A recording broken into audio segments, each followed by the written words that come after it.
Hello everyone and welcome to Education Achievers. I hope you all are doing very well.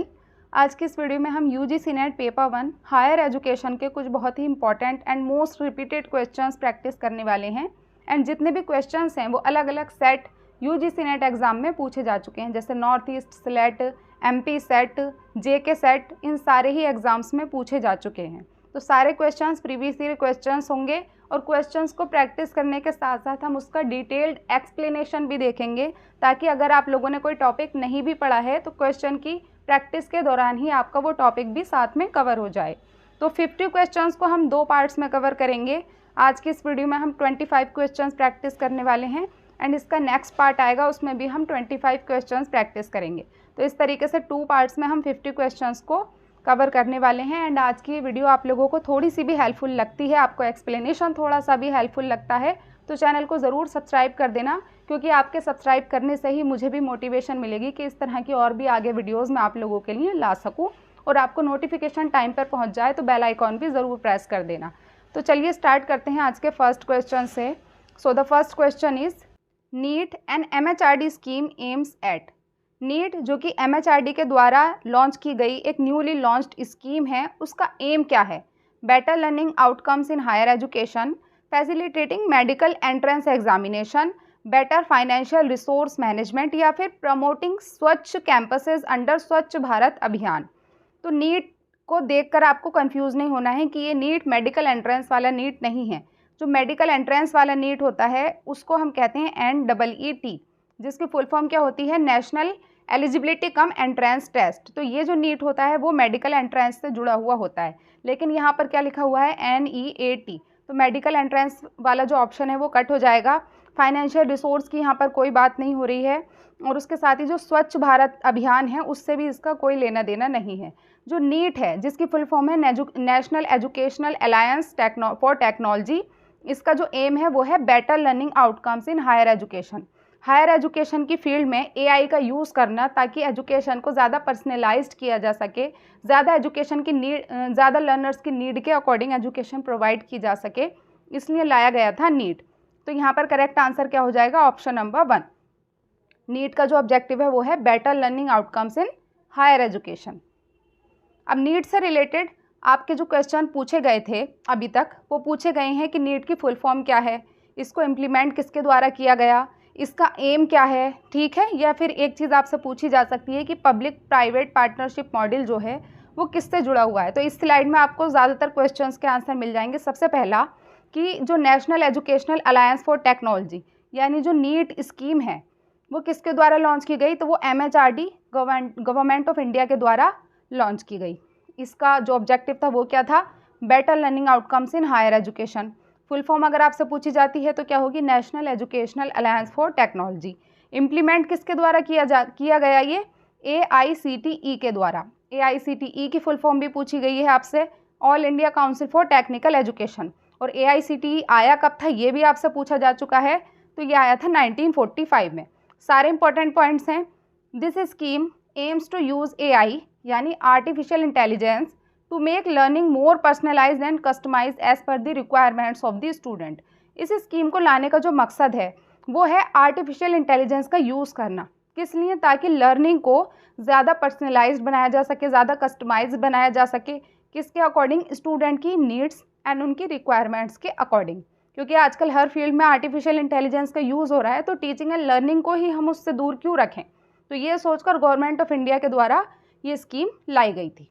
It proposes to create a national alliance with such technology developing edtech companies, ठीक है, through a public private partnership model. मतलब इसका क्या purpose था? To create a national alliance, एक national alliance create किया जाए ऐसी टेक्नोलॉजी के साथ, यानी आर्टिफिशियल इंटेलिजेंस के साथ, एडटेक कंपनीज जो इसको बनाती हैं, किसके द्वारा? पब्लिक प्राइवेट पार्टनरशिप मॉडल के थ्रू। तो अगर आपसे ये पूछा जाता है तो आपको ध्यान रखना है कि पब्लिक प्राइवेट पार्टनरशिप मॉडल जो है वो भी किससे जुड़ा हुआ है? नीट के साथ ही जुड़ा हुआ है। Next, which of the following categories of teachers have not been mentioned by Radhakrishnan commission. Radhakrishnan commission में बेसिकली 4 टाइप्स ऑफ टीचर्स की बात की गई है। तो यहाँ पर जो 4 ऑप्शन दिए गए हैं उसमें से कौन सा एक नहीं होगा? क्योंकि यहाँ पर लिखा हुआ है नॉट। इसको आपको नहीं भूलना है एग्जाम में कि नॉट पूछा है या नॉट नहीं पूछा है। तो टीचर्स, लेक्चरर्स, रीडर्स या इंस्ट्रक्टर, इन चारों में से कौन से टाइप के टीचर्स हैं जिसकी बात राधाकृष्ण कमीशन नहीं करता?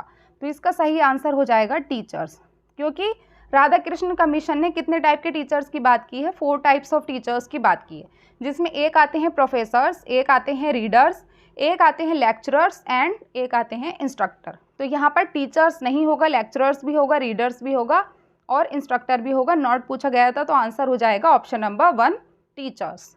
यूनिवर्सिटी एजुकेशन कमीशन या फिर राधाकृष्ण कमीशन की जो कुछ मेन रिकमेंडेशंस हैं उनको हम देख लेते हैं। सबसे पहला है higher salaries and better service conditions of teacher. Radhakrishna commission या फिर यूनिवर्सिटी एजुकेशन कमीशन ने कहा कि जो हायर एजुकेशन के लेवल पर जो टीचर्स हैं उनकी सैलरीज़ को हायर करना चाहिए, ज़्यादा बढ़ाना चाहिए, उनकी सर्विस कंडीशंस को बेटर करना चाहिए। There should be 4 types of teachers. कितने टाइप के टीचर्स की बात की गई है? 4 टाइप्स के, professors, readers, lecturers and instructor. जो प्रोफेसर होते हैं वो होंगे वो जो यूनिवर्सिटी में पढ़ाएंगे। रीडर्स कौन होते हैं? रीडर्स इक्विवेलेंट होते हैं एसोसिएट प्रोफेसर के। लेक्चरर्स कौन होते हैं? लेक्चरर्स इक्विवेलेंट होते हैं जूनियर असिस्टेंट प्रोफेसर के, उनको जूनियर असिस्टेंट प्रोफेसर बोल सकते हैं। और इंस्ट्रक्टर कौन होंगे? जो वोकेशनल ट्रेनिंग देंगे। तो 4 टाइप्स ऑफ टीचर्स की बात की गई। उसके बाद pre university should be 12 years duration, यानी यूनिवर्सिटी से जो पहले की एजुकेशन है, जो स्कूल एजुकेशन है, वो कितने साल की होना चाहिए? 12 साल की। 12 साल की स्कूल एजुकेशन प्राप्त करने के बाद बच्चे को यूनिवर्सिटी में एडमिशन मिलना चाहिए। No college should admit more than 1000 student. किसी भी कॉलेज में, कोई भी एफिलिएटेड कॉलेज है, यूनिवर्सिटी से जुड़ा हुआ है, उसमें 1000 से ज़्यादा बच्चों को एडमिट नहीं करना है। No university should admit more than 3000 student, यानी 3000 से ज़्यादा बच्चों को एडमिट नहीं करना है किसी भी यूनिवर्सिटी में, according to university education commission.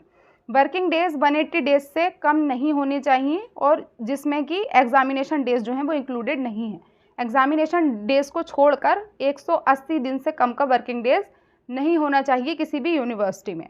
And university education को कंकरेंट लिस्ट में शामिल करना चाहिए। ये सारी चीज़ें कही गई थी यूनिवर्सिटी एजुकेशन कमीशन या फिर राधाकृष्ण कमीशन के द्वारा। Next, consider the following statements. यहाँ पर 3 स्टेटमेंट्स दिए गए हैं, आपको बताना है कि इनमें से कौन कौन सा सही होगा या कौन सा सही होगा। फर्स्ट है यूनिवर्सिटी ग्रांट्स कमीशन यानी यूजीसी वॉज इनॉग्रेटेड ऑन 28 दिसंबर 1953।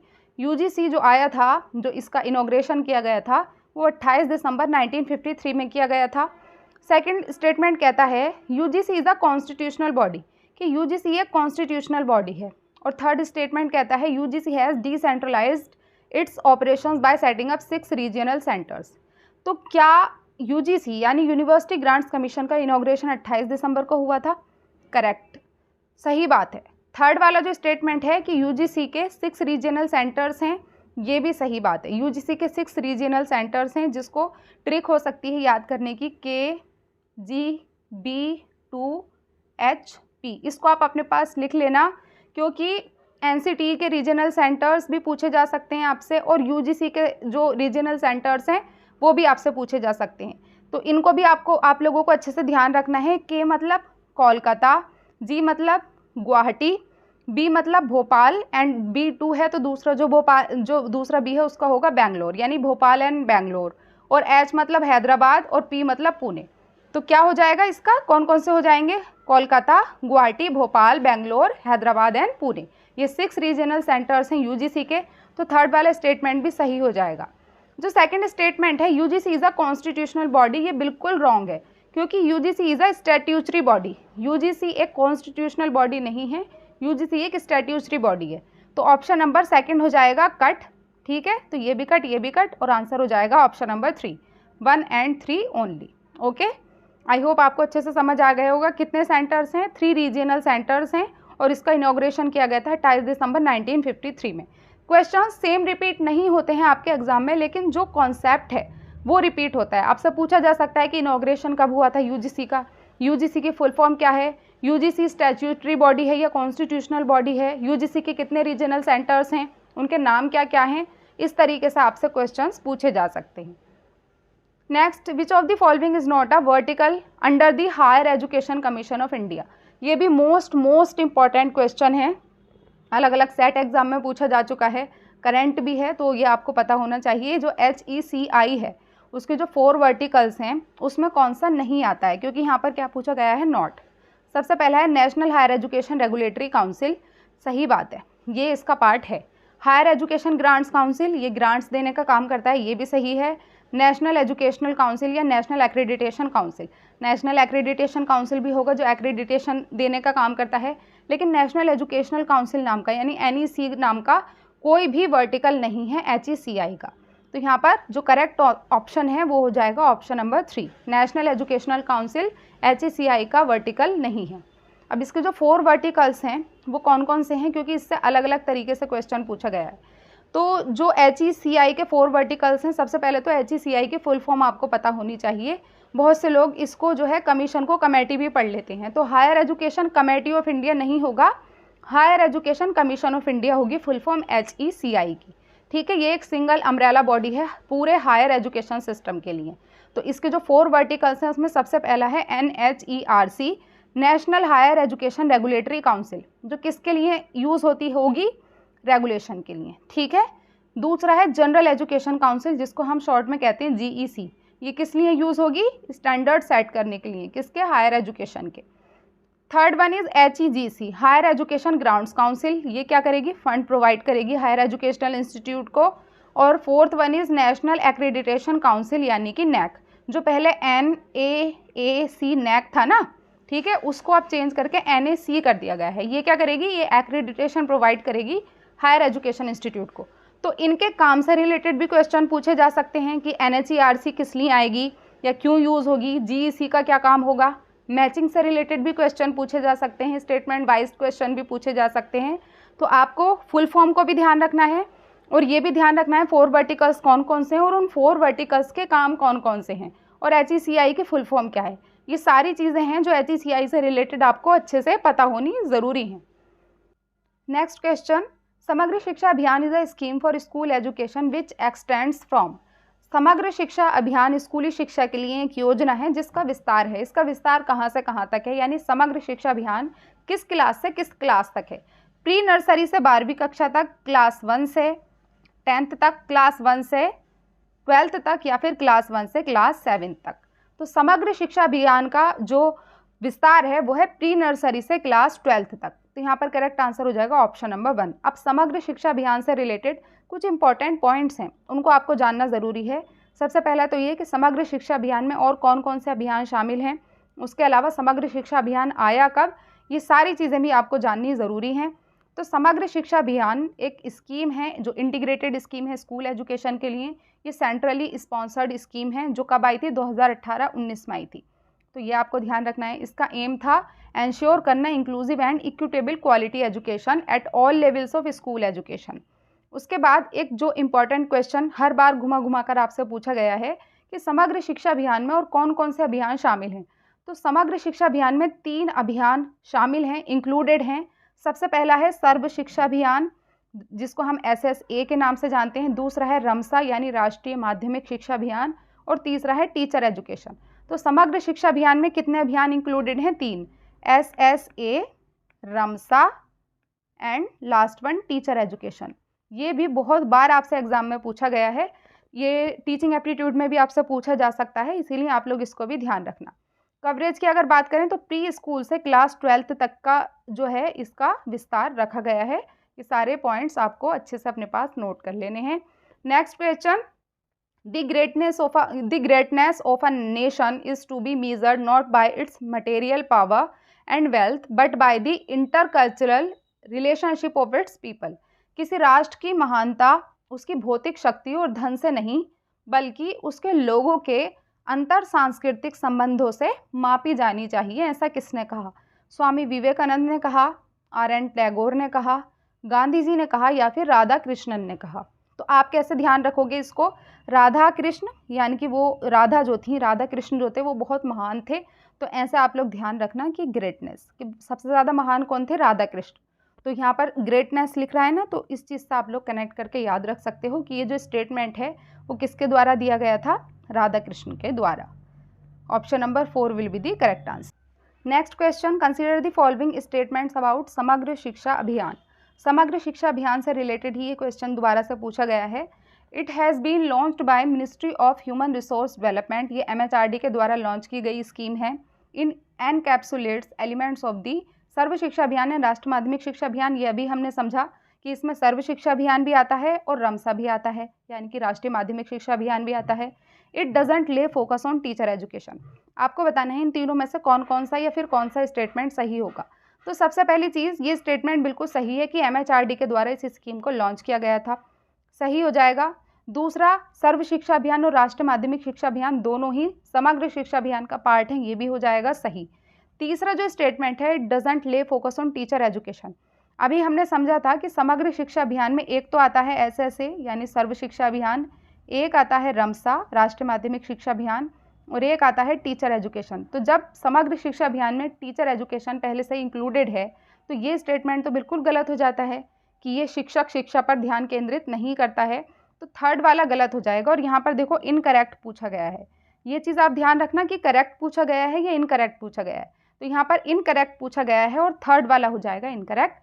बाकी ऊपर के दोनों ही जो ऑप्शंस हैं वो बिल्कुल करेक्ट हैं। So here the correct answer will be option number 4। From the 4th 5-year plan onwards the focus on technical education was to. चौथी पंचवर्षीय योजना से तकनीकी शिक्षा पर ध्यान केंद्रित किया गया है। इम्प्रूव करने के लिए it's quality and standard, encourage करने के लिए it's unrestricted expansion in public sector, या फिर weed out non performing institution यानी खराब प्रदर्शन करने वाले संस्थानों को हटाया जाना या हटाया गया है। Restrict the entry of private players in the field, निजी खिलाड़ियों के क्षेत्र में प्रवेश को प्रतिबंधित किया गया है। किसकी बात हो रही है? चौथी पंचवर्षीय योजना की बात हो रही है। तो चौथी पंचवर्षीय योजना से तकनीकी शिक्षा पर ध्यान केंद्रित किस चीज़ पर किया गया है? इम्प्रूव करने के लिए it's quality and standard. Technical education के क्वालिटी और स्टैंडर्ड को इम्प्रूव करने की बात की गई है 4th 5-year प्लान में। बाकी के ये जो तीनों ऑप्शंस हैं ये हो जाएंगे रॉन्ग और आंसर हो जाएगा option number 1। Which of the following are the fundamental duties. यहाँ पर फंडामेंटल ड्यूटीज़ की बात हो रही है। कौन कौन सी फंडामेंटल ड्यूटीज़ हैं हमारी?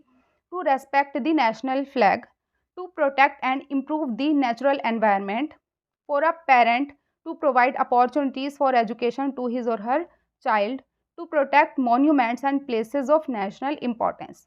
इसमें से कौन कौन से जो ऑप्शंस हैं वो फंडामेंटल ड्यूटीज़ में इंक्लूडेड हैं? यहाँ पर आपको करेक्ट बताना है। यहाँ पर क्या पूछा गया है? करेक्ट आंसर बताना है कि कौन कौन से फंडामेंटल ड्यूटीज़ का पार्ट है। तो इसका जो करेक्ट आंसर है वो हो जाएगा option number 1, A, B and C। जो A है, रेस्पेक्ट करना नेशनल फ्लैग की, टू प्रोटेक्ट करना, इम्प्रूव करना नेचुरल एनवायरनमेंट को, ये भी हमारा क्या है? फंडामेंटल ड्यूटी है।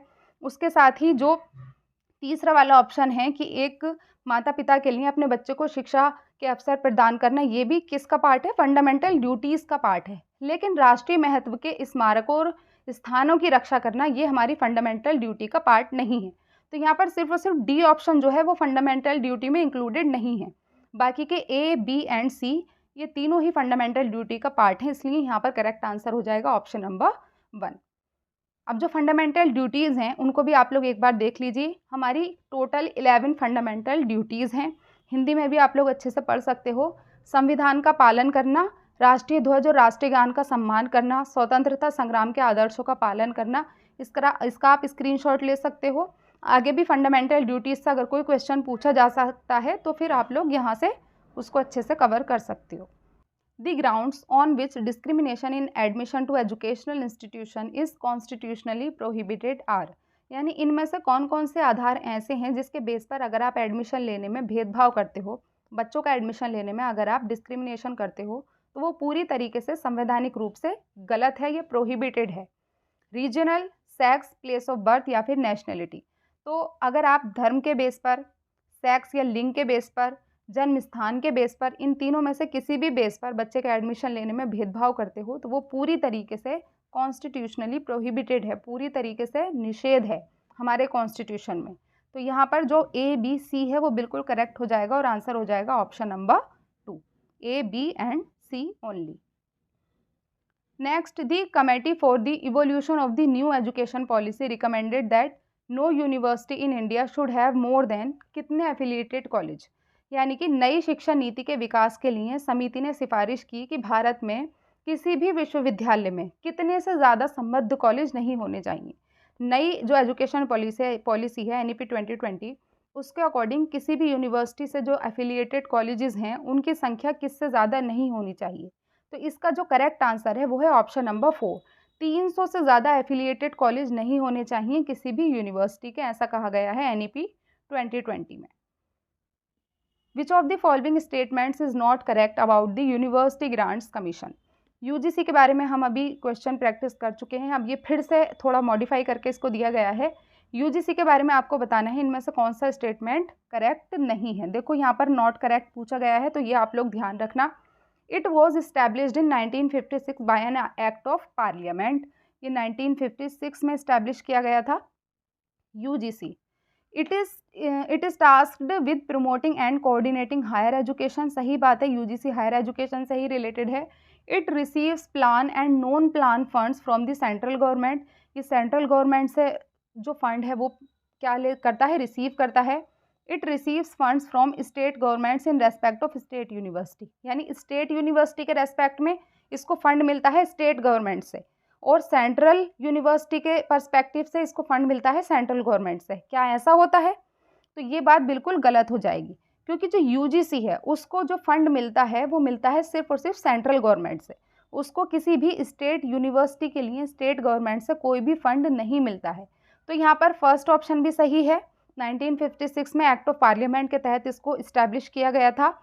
इसके साथ ही हायर एजुकेशन से भी ये रिलेटेड है, इसको सेंट्रल गवर्नमेंट से फंड भी मिलता है, बट ये सेंट्रल जो गवर्नमेंट है उसके अलावा स्टेट गवर्नमेंट से भी फंड लेता है, ये हो जाएगा बिल्कुल गलत।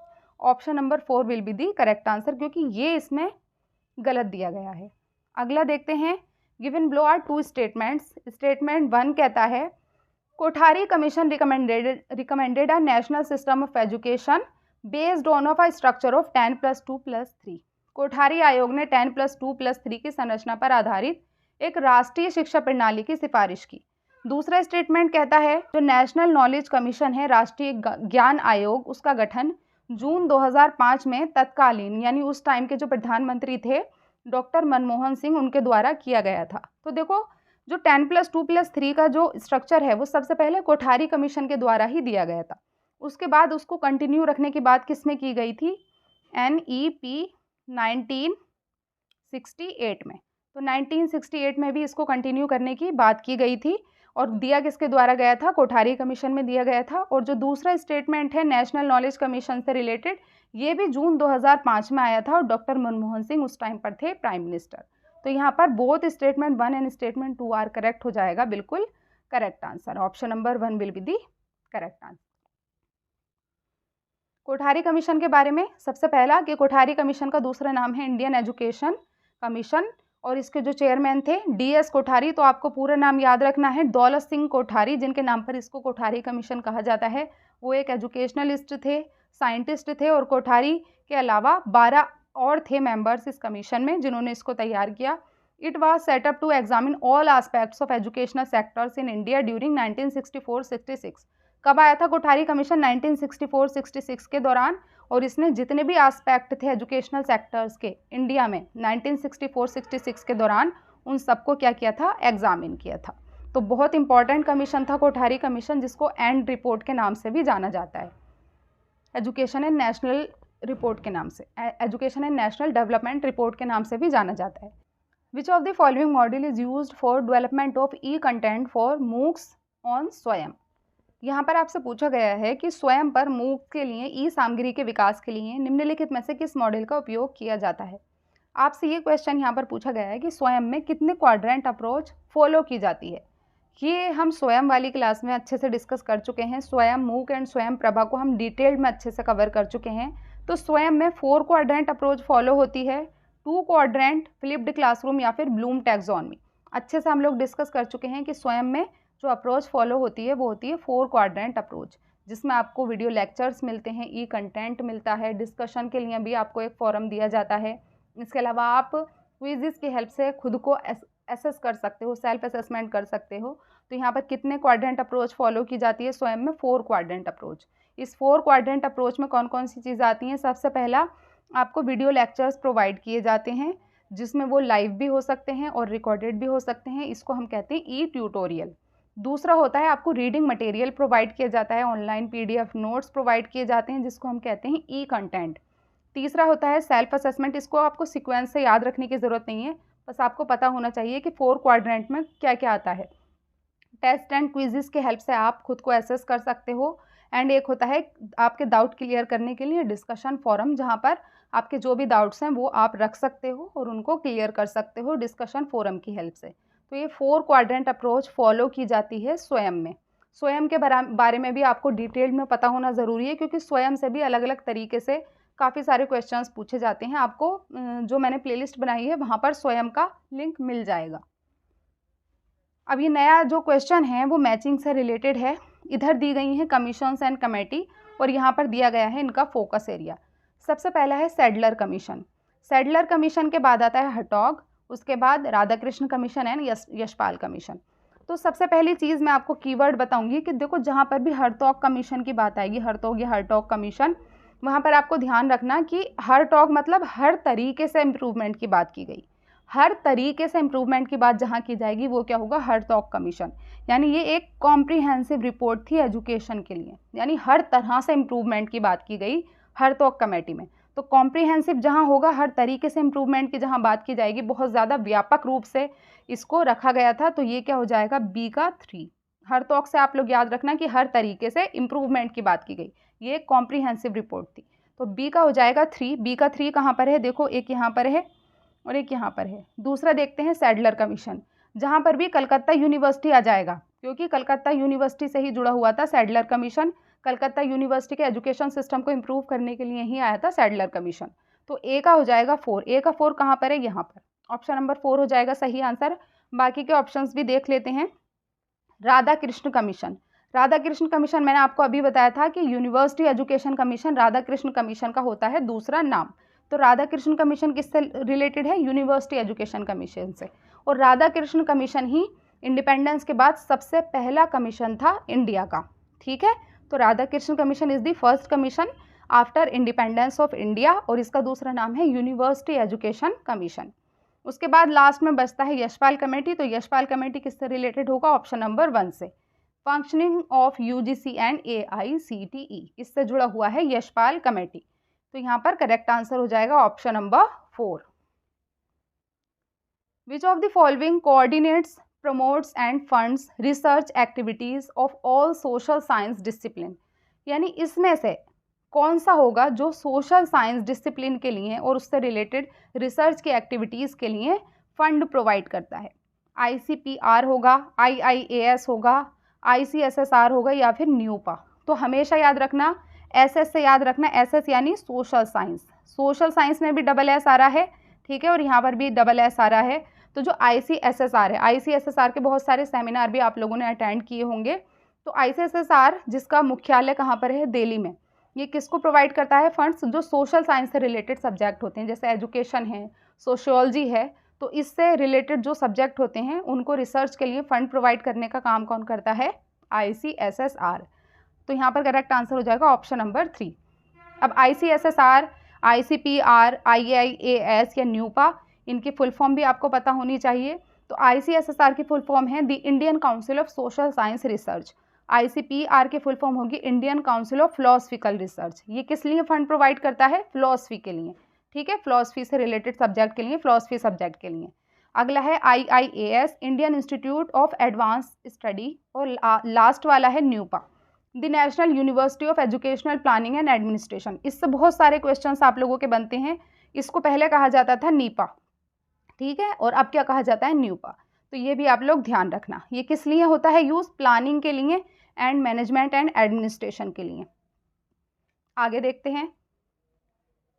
विच of the following commission recommended to establish the university grants commission, इनमें से किस कमीशन ने UGC को इस्टेब्लिश करना रिकमेंड किया, Kothari commission, national policy on education, Mudaliar commission या राधाकृष्ण कमीशन। तो अगर आपने प्रीवियस क्लासेस देखी हैं जिसमें हमने कमीशन डिस्कस किया था, तो आपको पता होगा कि UGC के इस्टेब्लिशमेंट की बात किसने की थी। यहाँ पर करेक्ट आंसर है ऑप्शन नंबर 4। जो राधाकृष्ण कमीशन है उसने रिकमेंड किया था कि यूनिवर्सिटी ग्रांट्स कमीशन यानी UGC को इस्टेब्लिश किया जाए हायर एजुकेशन से रिलेटेड फंड्स प्रोवाइड करने के लिए एंड हायर एजुकेशन से रिलेटेड जो भी प्रॉब्लम्स हैं उनको देखने के लिए। अगला देखते हैं। अगला जो है असर्शन रीज़न बेस्ड क्वेश्चन है। असर्शन क्या कहता है? असर्शन कहता है the government is preparing high quality bilingual text books and teaching learning material for science and mathematics to enable students to think and speak about the two subjects in their home language या फिर mother tongue and in English. अगला जो reason है इसका दिया गया है government should promote all regional languages. इसको आप पहले हिंदी में एक बार पढ़ लीजिए कि सरकार विज्ञान और गणित के लिए उच्च गुणवत्ता वाली द्विभाषी पाठ्य पुस्तकें और शिक्षण अधिगम सामग्री तैयार कर रही है ताकि छात्र अपनी घरेलू भाषा, मातृभाषा और अंग्रेजी में दोनों विषयों के बारे में सोच सकें और बोल सकें। सही बात है, कोई भी निगेटिव स्टेटमेंट नहीं है, बिल्कुल करेक्ट है।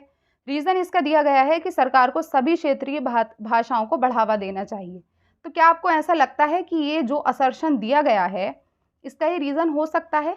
इसको हम सजेशन तो मान सकते हैं कि government should promote all regional languages. बात ये भी सही है, बात ये भी सही है, लेकिन इसको हम एज अ रीज़न कंसीडर नहीं कर सकते। इसको हम एज अ सजेशन तो कंसीडर कर सकते हैं, बट ये एज अ रीज़न जो है ना ये खरा नहीं उतर रहा। तो यहाँ पर जो करेक्ट आंसर हो जाएगा ना वो हो जाएगा ऑप्शन नंबर 2 कि both A and R are correct but R is not the correct explanation of A. A भी सही है, आर भी सही है। असर्शन रीज़न वाले में सबसे पहले आपको देखना होता है कि असर्शन सही बात कह रहा है या नहीं, रीज़न भी सही बात कह रहा है या नहीं। अगर ये दोनों ही स्टेटमेंट ट्रू हैं, सही बात कह रहे हैं, उसके बाद आप देखिए कि क्या जो रीज़न है वो सच में असर्शन का रीज़न है या फिर वो रीज़न नहीं हो पा रहा। ये जो बात कही गई है क्या आप कह सकते हो कि ये इसका जो कारण है, इस बात को कहने का जो कारण है वो ये है? बिल्कुल भी नहीं कह सकते। इसको हम सजेशन तो मान सकते हैं लेकिन इसको रीज़न नहीं कह सकते। तो यहाँ पर इसीलिए करेक्ट आंसर हो जाएगा ऑप्शन नंबर 2। ठीक है, जो असर्शन है और रीज़न है दोनों स्टेटमेंट करेक्ट हैं, लेकिन जो रीज़न है वो असर्शन का सही रीज़न नहीं है, इसीलिए जो दूसरा ऑप्शन है यहाँ पर वो हो जाएगा बिल्कुल सही आंसर। The new curricular and pedagogical structure of school education as proposed by NEP 2020। कई बार हम टफ क्वेश्चन प्रैक्टिस करने के चक्कर में जो इजी क्वेश्चंस होते हैं ना उनको प्रैक्टिस नहीं करते हैं और एग्जाम में क्या होता है हम कंफ्यूज हो जाते हैं। मेरे साथ भी एक बार ऐसा हुआ था कि मैंने बहुत टफ लेवल के क्वेश्चंस प्रैक्टिस कर लिए थे। अब मेरे सामने एक बहुत ही ईजी क्वेश्चन आया था वाइगॉत्स्की से रिलेटेड। अब वो उसमें मैं कंफ्यूज हो गई क्योंकि बहुत टाइम हो गया था उसको रिवाइज किए हुए। तो ये जो क्वेश्चन है आप लोगों के सामने बिल्कुल हलवा क्वेश्चन है, लेकिन कई बार हम इसमें भी कंफ्यूज हो जाते हैं। तो आपको हल्के जो क्वेश्चन हैं, जो इजी क्वेश्चन हैं, उनको भी इग्नोर नहीं करना है। यहाँ पर आप सभी को पता होगा कि NEP 2020 का जो न्यू स्ट्रक्चर है वो है 5+3+3+4। अब ये जो नया स्ट्रक्चर है इसको आप समझ लीजिए या फिर रिवाइज कर लीजिए, क्योंकि आप में से बहुत से लोगों को पता ही होगा। जो ये 4 दिया गया है 5+3+3+4, इसमें जो सबसे पहला होगा 5 उसको हम कहेंगे फाउंडेशनल स्टेज, दूसरा वाला जो 3 है उसको हम कहेंगे प्रिपरेटरी स्टेज, और फिर जो तीसरा वाला 3 है उसको हम कहेंगे मिडिल स्टेज, और लास्ट वाले को कहेंगे हम सेकेंडरी स्टेज, जिसको आप FPMS से याद रख सकते हो। FPMS जो पहला वाला फाउंडेशनल स्टेज होगा उसमें जो 3 साल होंगे उसमें कोई एग्ज़ाम बच्चों का नहीं होगा। वो क्या होगा, वो सिर्फ बच्चे खेल कूद कर चीज़ों को सीखेंगे, वहाँ पर कोई एग्ज़ाम नहीं लिया जाएगा। उसके बाद जो 2 साल होंगे, क्योंकि ये कितने टाइम का है 5 साल का, जो 2 साल होंगे वो उसमें सबसे पहला होगा क्लास 1 और दूसरा होगा क्लास 2। और यहाँ पर कितनी एज के बच्चे आएंगे 6 to 8। उसके बाद क्लास 1, 2 करने के बाद बच्चा आ जाएगा क्लास 3 में। तो क्लास 3 से क्लास 5 तक बच्चे की एज रहेगी 8 से 11 और इसको हम कहेंगे प्रिपरेटरी स्टेज। उसके बाद जो तीसरा वाला है वो है क्लास से 6 से 8 क्लास तक, और यहाँ पर 11 से 14 साल के बच्चे आएंगे और इसको हम कहेंगे मिडिल स्टेज। लास्ट वाला जो 4th स्टेज है उसको हम कहेंगे 9 to 12th, यानी 9, 10th, 11th, 12th, ये 4 क्लासेस आएंगी सेकेंडरी लेवल के अंदर। आपको सारे लेवल भी पता होने ज़रूरी है। 6 to 8 कहलाएगा मिडिल लेवल, 9 to 12 कहलाएगा सेकेंडरी, प्रिपरेटरी क्या होगा class 3rd to 5th, and foundational क्या होगा आंगनवाड़ी, और 1 to क्लास 1, 2। तो लास्ट वाला जो है यहाँ पर 14 से 18 साल की उम्र के बच्चे आएंगे। ये पूरा स्ट्रक्चर आपको अच्छे से ध्यान रखना है। अगला, based on the recommendation of, कौन सी कमीशन की रिकमेंडेशन पर the first national policy on education was formulated by government of India. जो सबसे पहली नेशनल एजुकेशन पॉलिसी थी कौन सी थी, वो NEP 1968 सबसे पहली ये थी। उसके बाद आई 1986, ठीक है, और उसके बाद क्या आई NEP 2020। फर्स्ट वाली ये थी, सेकंड ये और थर्ड ये। तो सबसे पहले वाली जो थी वो किसकी रिकमेंडेशन पर आई थी? कोठारी, मुदालियर, राधाकृष्ण या फिर यशपाल। तो अगर आपको पता है इनका टाइम पीरियड तो आप अच्छे से बता सकते हो। जो कोठारी कमीशन था वो आया था 1964-66 में, और इसी कोठारी कमीशन के बाद आया था एनईपी 1968। तो कोठारी कमीशन ने रिकमेंड किया था एनईपी, जो इंडिया की फर्स्ट नेशनल पॉलिसी थी, उसको फॉर्मुलेट करना। तो यहाँ पर करेक्ट आंसर हो जाएगा option number 1, Kothari commission. Kothari commission, जिसका दूसरा नाम है नेशनल एजुकेशन कमीशन, इसको लाया गया था 14 जुलाई 1964 में under the chairmanship of Daulat Singh Kothari. तो दौलत सिंह कोठारी या डीएस कोठारी कौन थे? इसके चेयरमैन थे, और वो उस टाइम पर कौन थे? यूजीसी के भी चेयरमैन थे। यूजीसी के जो चेयरमैन थे वही इसके नेशनल एजुकेशन कमीशन के चेयरमैन बने, और उनका नाम था दौलत सिंह कोठारी। और ये आया कब था? 1964-66 में आया था, एंड रिपोर्ट वो submitted by the commission on 29 जुलाई 1966। 1964 में ये बना था और 1966 में इसकी रिपोर्ट सबमिट की गई थी। It was set up to examine all aspects of the educational sector in India during 1964-66। 1964-66 के दौरान जितने भी सेक्टर हैं एजुकेशन के, उन सारे ही सेक्टर के जितने भी आस्पेक्ट हैं उनको एग्जामिन करने के लिए इस कोठारी कमीशन को लाया गया था। First open university in India was established in the year. Bharat में प्रथम मुक्त विश्वविद्यालय की स्थापना किस वर्ष में हुई? इसका करेक्ट आंसर है ऑप्शन नंबर 4। जो सबसे पहली ओपन यूनिवर्सिटी बनी थी इंडिया की, वो बनी थी 1982 में, और उसका नाम क्या था? सबसे पहले उसका नाम था आंध्र प्रदेश ओपन यूनिवर्सिटी, जिसका नाम बाद में बदल कर क्या हो गया? Doctor BR Ambedkar open university. तो पहले क्या था? आंध्र प्रदेश ओपन यूनिवर्सिटी, और आज उसको कहा जाता है doctor BR Ambedkar open university. ठीक है, और ये आया कब था? 1982 में। Kothari commission recommended a national, ये हम लोग अच्छे से डिस्कस कर चुके हैं, ये रिपीट हो गया है क्वेश्चन यहाँ पर। अगला देखते हैं, which of these is not one of the 4 pillars of education highlighted by Delors commission.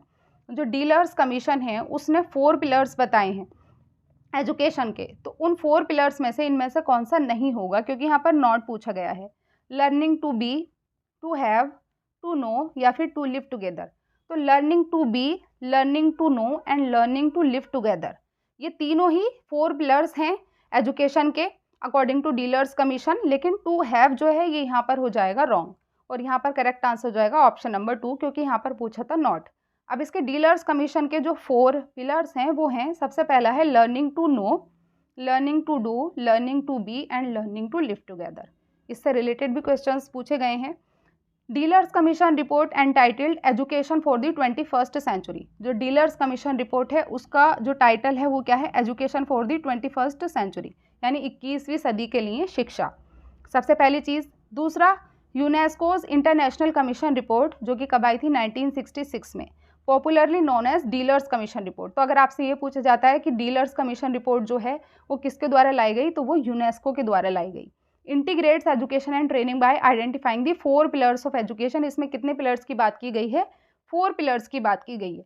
Learning to know, learning to do, learning to be and learning to live together. ये paper 2 education में भी पूछा जाता है and paper 1 में भी पूछा जाता है।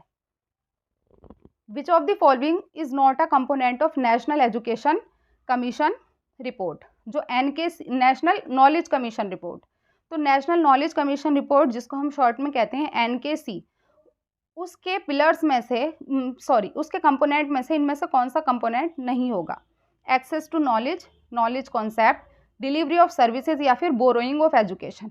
तो देखो, ज्ञान उधार लेना हिंदी पढ़कर ही आपको पता चल जाएगा। बोरोइंग ऑफ एजुकेशन इसका आंसर नहीं होगा।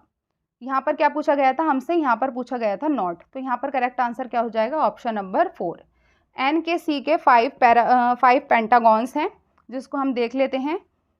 नेशनल नॉलेज कमीशन के नॉलेज पेंटागन है 5। सबसे पहला है एक्सेस, दूसरा है कॉन्सेप्ट, तीसरा है क्रिएशन, चौथा है एप्लीकेशन एंड 5वां है सर्विसेज। एक्सेस का मतलब है एक्सेस टू नॉलेज, ठीक है। दूसरा है नॉलेज कॉन्सेप्ट। पहले आप नॉलेज हासिल करने के लिए जहाँ पर नॉलेज मिलती है वहाँ जाते हो। मान लीजिए स्कूल में आपको नॉलेज मिलती है तो आप पहले एक्सेस करते हो नॉलेज को, उसके बाद उस नॉलेज से रिलेटेड आपके कॉन्सेप्ट बनते हैं, तो नॉलेज कॉन्सेप्ट। उसके बाद क्रिएशन ऑफ नॉलेज, ठीक है, नॉलेज कॉन्सेप्ट, उसके बाद क्रिएशन ऑफ नॉलेज, उसके बाद आएगा नॉलेज एप्लीकेशन। आप क्रिएट करोगे नॉलेज को, उसके बाद आप अप्लाई करोगे और अप्लाई करने के बाद आप डिलीवरी ऑफ सर्विसेज, फिर अपने ज्ञान का आप क्या करोगे? प्रसार करोगे।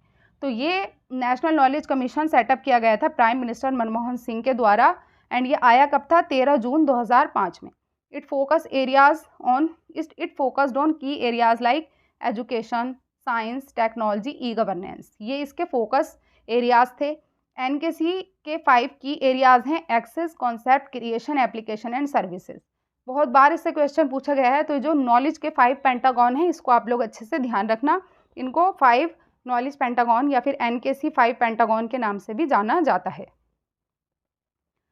आज का लास्ट क्वेश्चन है, the report of which of the following education commission carries the sub title education for national development. Education for national development इनमें से किस कमीशन का टाइटल है? Radha Krishna commission, Mudaliar commission, Calcutta university education commission या फिर कोठारी कमीशन। तो मैंने आपको अभी थोड़ी देर पहले आपको बताया था कि जो कोठारी कमीशन है उसको हम एंड रिपोर्ट के नाम से भी जानते हैं। एंड रिपोर्ट मतलब E for education, N for national and D for development. तो जो कोठारी कमीशन है इसको हम एंड रिपोर्ट के नाम से भी जानते हैं, एजुकेशन फॉर नेशनल डेवलपमेंट।